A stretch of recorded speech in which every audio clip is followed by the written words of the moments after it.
ओम श्री परमात्मे नमः। श्रीमद्भागवत महापुराण प्रथम स्कंद 17वां अध्याय। महाराज परीक्षित द्वारा कलियुग का दमन। सुत जी कहते हैं, सोनक जी वहां पहुंचकर राजा परीक्षित ने देखा कि एक राजवेशधारी शुद्ध हाथ में डंडा लिए हुए हैं और गाय बैल के एक जोड़े को इस तरह पीटा जा रहा है जैसे उनका कोई स्वामी ना हो। वह कमल तुंत के समान श्वेत रंग का बैल एक पैर से खड़ा कांप रहा था तथा सूर्य की ताड़ना से पीड़ित और भयभीत होकर मूत्र त्याग कर रहा था। धर्मोपयोगी दूध, घी आदि अवश्य पदार्थों को देने वाली वह गाय भी बार बार शुद्ध के पैरों की ठोकरें खाकर अत्यंत दीन हो रही थी। एक तो वह स्वयं ही दुर्बली पतली थी, दूसरे उसका बछड़ा भी उसके पास ही नहीं था। वो उसे भूख लगी हुई थी और उसकी आंखों से आंसू बहते जा रहे थे। स्वर्ण जटित रथ पर चढ़े हुए राजा परीक्षित ने अपना धनुष चढ़ाकर मेघ के समान गंभीर वाणी से उसको ललकारा। अरे तू कौन है जो बलवान होकर भी मेरे राज्य के इन दुर्बल प्राणियों को बलपूर्वक मार रहा है? तूने नट की भांति वेश तो राजा का सा बना रखा है, परंतु कर्म से तू शुद्ध जान पड़ता है।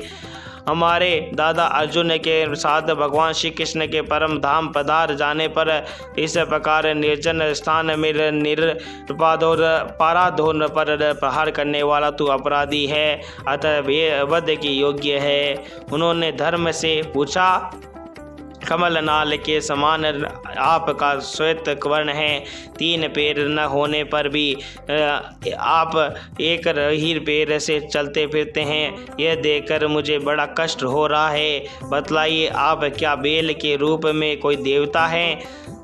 अभी यह भूमंडल कुरुवंशी नरपतियों के बाहुबल से सुरक्षित है।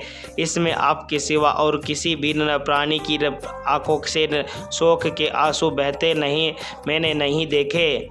धेनुपुत्र, अब आप शोक न करें, इस सूर्य से निर्भय हो जाए।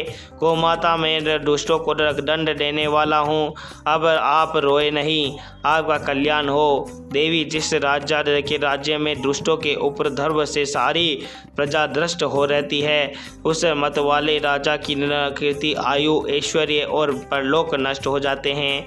राजाओं का परम धर्म यही है कि वे दुखियों का दूर करें। यह महादुष्ट और प्राणियों को पीड़ित करने वाला है, अतः मैं अभी इसे मार डालूंगा।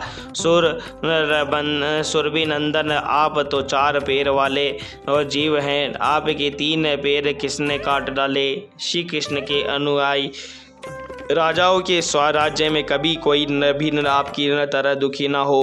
वृषभ, आपका कल्याण हो। बताइए, आप जैसे निरपराध साधुओं का अंग भंग करके किस दुष्ट ने पांडवों की कीर्ति में कलंक लगाया है? जो किसी निरपराध प्राणी को सताता है, उसे चाहे वह कहीं भी रहे, मेरा भय अवश्य होगा। दुष्टों का दमन करने से साधुओं का कल्याण ही होता है। जो उद्दंड व्यक्ति निरपराध प्राणियों को दुख देता है, वह चाहे साक्षात देवता ही क्यों ना हो, मैं उसकी बाजूबंद से विभूषित भुजा को काट डालूंगा।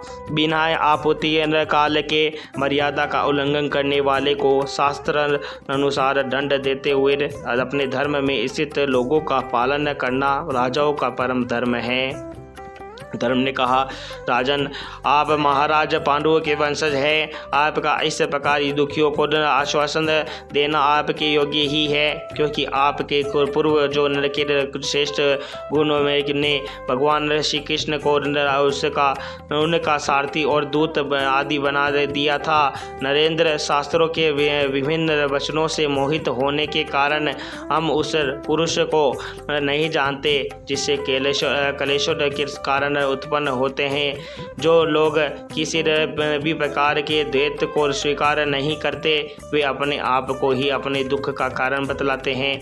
कोई प्रारब्ध को कारण बतलाते हैं तो कोई कर्म को, कुछ लोग स्वभाव को तो कुछ लोग ईश्वर को दुख कारण मानते हैं। किन्हीं न किन्हीं का ऐसा भी निश्चय है कि दुख का कारण न तो तर्क के द्वारा जानना जा सकता है और न वाणी के द्वारा बतलाया जा सकता है। राजश्री, अब इसमें इनमें कौन सा बट ठीक है, या आप अपनी बुद्धि से ही विचार लीजिए। सूत जी कहते हैं, ऋषि श्रेष्ठ शौनक जी, धर्म का ये प्रवचन सुनकर सम्राट परीक्षित बहुत प्रसन्न हुए। उनका खेद मिट गया। उन्होंने शांत रचित होकर उनसे कहा। परीक्षित ने कहा, धर्म का तत्व जानने वाले वृषभ देव, आप धर्म का उपदेश कर रहे हैं। अवश्य आप वृषभ के रूप में स्वयं धर्म हैं। आपने अपने को दुख देने वाले का नाम इसलिए नहीं बतलाया है कि अधर्म करने वाले को जो नरक आदि प्राप्त होते हैं वे ही चुगली करने वाले को भी मिलते हैं, अथवा यही सिद्धांत निश्चित है कि प्राणियों की मन और वाणी से परमेश्वर की माया के स्वरूप का निरूपण नहीं किया जा सकता। धर्म देव, सत्य युग में आपके 4 चरण थे, तप, पवित्रता, दया और सत्य। इस समय अधर्म के अंश, गर्व, आसक्ति और मद से 3 चरण नष्ट हो चुके हैं।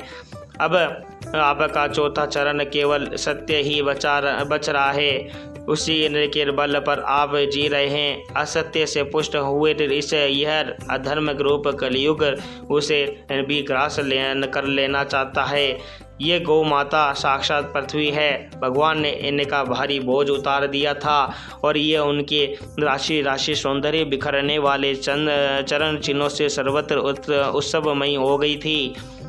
यह अब ये उससे बिछुड़ गई है। वे साध्वी अभागिनी के समान नेत्रों में जल भरकर ये चिंता कर रही है कि अब राजा का स्वांग बनाकर ब्राह्मण द्रोही श्रुद्ध मुझे भोगेंगे। महारथी परीक्षित ने इस प्रकार धर्म और पृथ्वी को सांत्वना दी।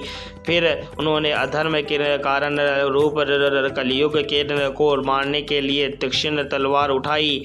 कलयुग ताड़ गया कि ये तो अब मुझे मार ही डालना चाहते हैं। अतः झटपट उसने अपने राज चिन्ह उतार डाले और भय विवल होकर उनके चरणों में अपना सिर रख दिया। परीक्षित बड़े यशस्वी, देन वत्सल और शरणागत रक्षक थे। उन्होंने जब कलयुग को अपने पैरों पर पड़े देखा तो कृपा करके उसको मारा नहीं, अपितु हंसते हुए वे से उससे कहा।